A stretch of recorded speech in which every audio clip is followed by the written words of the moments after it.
සුබම දවසක් වේවා ඔයාලා සියලු දෙනාටම. ඉනෝවේෂන් විත් රේණුකා YouTube channel එකට ඔබව ඉතාම ආදරෙන් පිළිගන්නවා. අද ඔයාලට මම උගන්වන්නේ කොට්ට උරයක් කපා ගන්න සහ මසා ගන්න කොහොමද කියලා. කොට්ට උර මහන්න අවශ්‍ය දෙදි මොනවද කියලා කිව්වොත් මල් පීස් අපිට ගන්න පුළුවන්. මේ වගේම ලේස් කොටන්, ග්ලේස් කොටන්, ටුයිල් කොටන්, විස්කෝස්, ලිනන් වගේ රෙදි යොදා ගන්න පුළුවන් මේ කොට්ටෝරේ සැකසීම සඳහා. දැන් අපි බලමු කොට්ටෝරේ සඳහා මිමි සකසා ගන්න කොහොමද කියලා. මේ ආකාරයට තමයි රූප සටහන ඇඳ ගන්න ඕනේ අපේ කොට්ටෝරය. අඟල් 55ක් දිග පළලයි, අඟල් 18ක් උසයි. අඟල් 55ක් පළල, අඟල් 18ක් උස රෙදි කොටසක් අරගෙන දෙපැත්තේ වාටි දෙක මහන්න. මේ මහලා තියෙන වාටි දෙක රෙද්ද කන පිට හරවලා කොට්ටෝරේ පළල අඟල් 24ක් එන විදිහට දෙපැත්තෙන් මේ විදිහට නමන්න ඕනේ මැදට. දෙපැත්තෙන් මැදට නවනවා. නවලා මේ පැත්තේ පළු දෙකෙන් අඟල් 3 අහු වෙන විදිහට තමා නවා ගන්න ඕනේ. හරි. ඉන්න අනතුරුව මේ දෙපැත්ත මහ ගන්න ඕනේ. ඊට පස්සේ අපිට පුළුවන් මැදින් කොට්ටෝරය ඇතුල් කරන්න. එහෙමනම් අපි දැන් බලමු මේ කොට්ටෝරය මහගන්නේ කොහොමද කියලා. මම මේ සඳහා අරන් තියෙන්නේ ටුයිල් කොටන් රෙදි කොටසක්.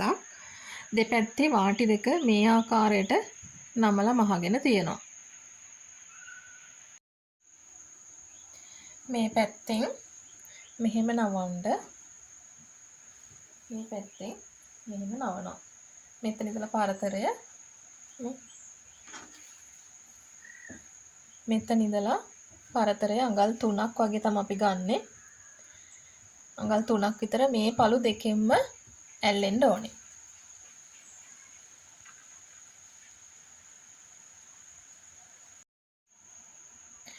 මෙහෙම රෙදි කොටස නවාගෙන මේ පැත්තයි මෙතන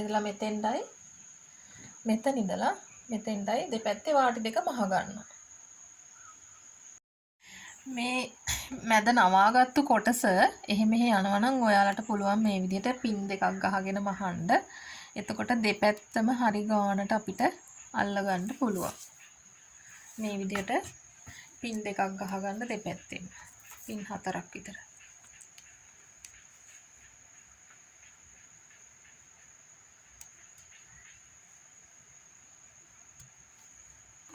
දැන් පුළුවන් අපිට දෙපැත්ත ලේසියෙන්ම මහ ගන්න.